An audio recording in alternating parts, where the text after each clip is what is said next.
Welcome welcome to my YouTube channel literature and life. दोस्तों, आप सबका मेरे यूट्यूब चैनल लिटरेचर और लाइफ पर स्वागत है। आज इस वीडियो में मैं आपके लिए लेके आया हूँ त्रिपुरनेनी श्रीनिवास के द्वारा लिखी गई poem, Telugu poem I will embrace only the sun की एग्जामिनेशन पॉइंट ऑफ व्यू से बहुत ही इंपॉर्टेंट क्वेश्चन। इससे पहले कि हम लोग क्वेश्चन की तरफ आगे बढ़े, थोड़ा सा हम लोग त्रिपुरनेनी श्रीनिवास के बारे में जान लें। Tripuraneni Srinivas hails from a family of well known लिटरेचरर्स।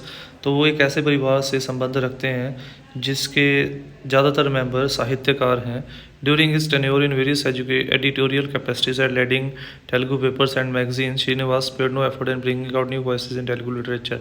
और उन्होंने जितना टाइम भी वर्क किया अलग अलग पेपर्स में, अलग अलग कैपेसिटीज़ में, उनकी कोशिश ये थी कि वो तेलुगु लिटरेचर को एक नई जगह दे सके, तेलुगु लिटरेचर को आवाज़ दे सके और साहित्य के क्षेत्र में तेलुगु लिटरेचर को, लैंग्वेज को आगे लेके आ सकें। तो ये थी एक ब्रीफ सी इंट्रोडक्शन हमारी त्रिपुरनेनी श्रीनिवास के बारे में। Now let's move on to our main topic, that is Tripuraneni Srinivas I will embrace only the sun. The sun is an embodiment of reality and a new life, how would you substantiate it. कि किस तरीके से poet ने इस poem में सूर्य को नई जिंदगी का प्रतीक माना है, असलियत का प्रतीक माना है। हमें उस चीज़ को क्लियर करना है। तो जैसे इस पोइम में पोइट क्लियर कर देता है कि सूरज से बड़ी कोई ओरिजिनलिटी की एग्जाम्पल नहीं हो सकती, क्योंकि ये सूरज ही है जो अकेला अपने बलबूते के ऊपर इस पृथ्वी के ऊपर हर प्रकार की ज़िंदगी को मुमकिन कर पा रहा है, हर प्रकार के बदलाव को मुमकिन कर पा रहा है। और इससे बड़ा रोल मॉडल किसी का भी कोई नहीं हो सकता ओरिजिनलिटी का, आत्मनिर्भरता का। और जिस चाँद की बात की जा रही है वो तो खुद बेचारा सूरज की रोशनी से चमकता है। तो इसीलिए पोइट चाहता है कि हमारी पहचान भी उस सूरज के जैसे होनी चाहिए जो अपने बलबूते के ऊपर ना केवल अपने आप की पहचान बनाए बल्कि और चीज़ों को भी पहचान देने में सक्षम हो। तो ये था हमारी क्वेश्चन की एक ब्रीफ से introduction. Now let's move on to our answer. The poem I Will Embrace Only the Sun has been written by Tripurneni Srinivas, one of the famous poets. Most of his poems deal with new ideas and thoughts. तो ये poem basically त्रिपुरनेनी Srinivas के द्वारा लिखी गई Telugu poem है, जिसको बाद में इंग्लिश में ट्रांसलेट किया गया है। और जैसे कि इस पोइम में भी उसने इस चीज़ के ऊपर जोर दिया है कि हम लोगों को हमेशा नए आइडियाज़, नए विचारों को जन्म देते रहना चाहिए, क्योंकि नए आइडियाज़, नए विचार, नई क्रिएशन, नई रचना का कारण बनते हैं, नई रचना का आधार बनते हैं। उसी प्रकार से वो अक्सर अपनी कविताओं में भी अपनी इस सोच को ढालने की कोशिश करता है कि अपनी हर रचना के अंदर वो नए विचार और नए आइडियाज़ को लेके आने की कोशिश करता है। यानी कि जो वो कहता है वो करता है, और यही चीज़ वो हम लोगों से एक्सपेक्ट भी करता है। In this poem too he has presented the same idealism. इस पोइम में भी उसने कुछ ऐसा ही विचार हमारे सामने रखा है। He has taken the sun as an embodiment of reality and new life. उसके मुताबिक सूरज नई जिंदगी और असलियत और आत्मनिर्भरता का सबसे बड़ा प्रतीक है।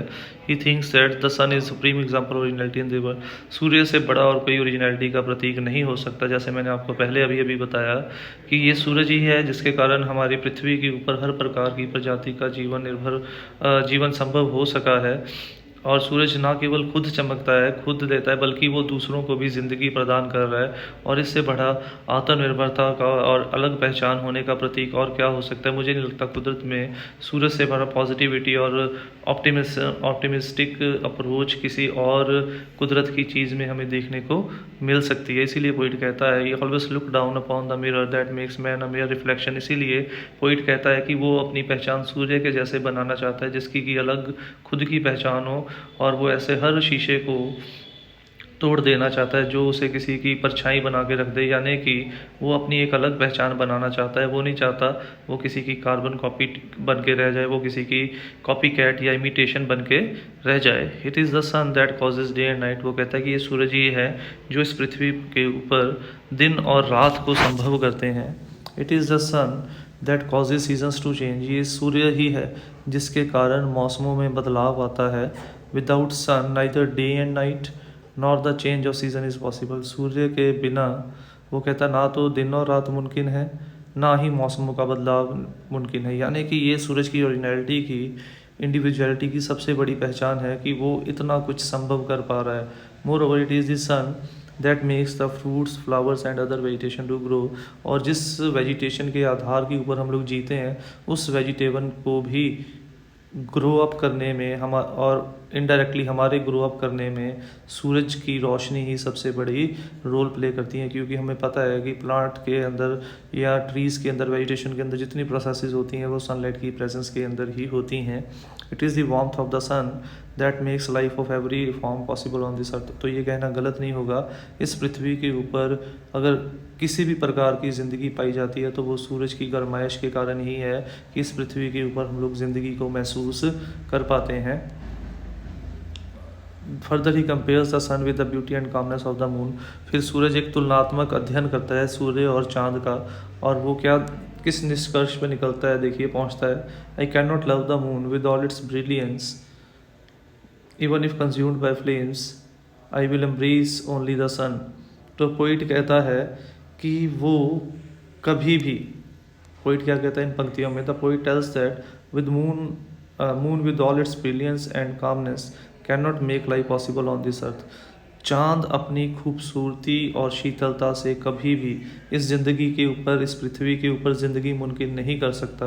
Even it shines with the light of the sun. वो तो खुद बेचारा सूरज की रोशनी से चमकता है। अगर सूरज रोशनी देना बंद कर दे, सूरज ख़त्म हो जाए, तो चांद का वजूद भी ख़त्म हो जाएगा। तो ऐसे लोगों को, ऐसी चीज़ों को हम लोग अपना रोल मॉडल कभी भी नहीं मान सकते। वो तो डिपेंडेंसी और निराशावादी और डार्कनेस का प्रतीक माना जा सकता है। Thus according to the poet the moon is only reflection of the people, reflection of the sun. तो ये कहना भी गलत नहीं होगा, वो तो सूर्य की एक परछाई मात्र है, और परछाई तब तक एग्जिस्ट करती है जब तक ओरिजिनल चीज़ एग्जिस्ट करती है। इंसान मर जाएगा तो परछाई भी ख़त्म हो जाएगी, अंधेरे में जाते परछाई का वजूद ख़त्म हो जाता है।